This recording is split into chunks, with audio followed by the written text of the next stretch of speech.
وانكو سلامي صاحب وادقا هدنا مركله diifta iyo diihaalku ay ka muuqdaan isra jooga xajin la waase inaad isadkaysaa wajibkaagana gudataa oo hawshaada aad ka soo dhalaashaa askarta looma ogola xilliga dagaalka in ay in yar nastaan si kasta oo daalka iyo diihaalku ay jidhkooga u taabtaan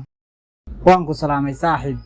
isxaji saaxiib marka aynu daalama joojinno ee marka aynu dhamayno hawsha ayaynu nasanaa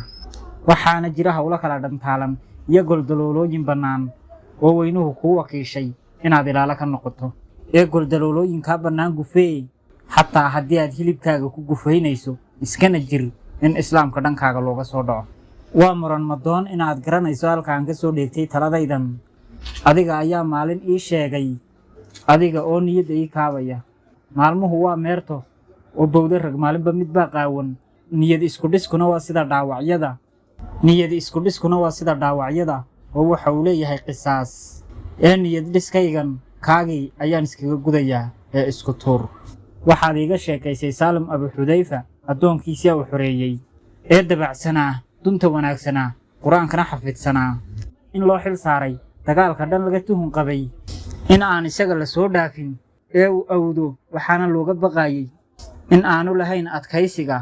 dagaalyahannimada oo kale markaasuu yidhi waxaan noqonayaa qofka ugu liita ee qur-aan xiftiyey haddii dhankayga laydinka soo dhaco waa inaad hore u socotaa xataa adiga oo dhiigbaxaya saaxiib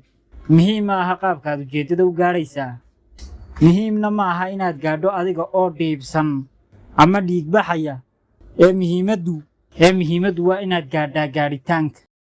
hiigsiyadu waxay samirsiis ka noqdaan wixii loo huray ruuxdana waxay ka dabiibaan wixii hantaaqo soo gaadhay iyo lurya rafaad xataa haddii aanad gaadhin yoolka aad lahayd waxaa samirsiis kuu noqonaya inaad xagga ilaahay u hayaantay adiga oo ku taagan dabbaha xaqa ah oo ammaanada laguu xil saaray gudanaya taas lafteeduna waa samirsiis taa lafteeduna ay tahay gaadhitaanka higsiga waxaa layna weydiinayaa waa sababaha saaxiib ee maaha natiijooyinka ka soo baxa qiyaamaha waxaa la soo xaadirinayaa nebi aanu hal qofna rumaynin oo qoomkiisii ka mid bal sawiro dhacdadaa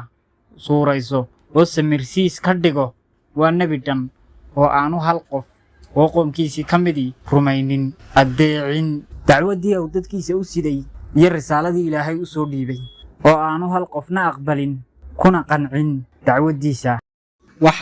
waxaad yara maraysaa tijaabo qadhaadh oo aad ka dhammaan doonto adiga oo bad qaba idamka alleh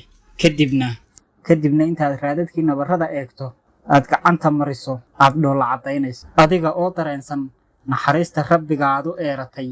ee kaaga fillaaday wixii uu kugu itixaamay nabaadiina saaxiib waa qodobo aan ka soo ururinay buugga waan ku salaamay saaxiib haddii aad inuu wax ka fahantay halkan aad nala soo gaadhay daawade nagu soo biir oo channelka subscribe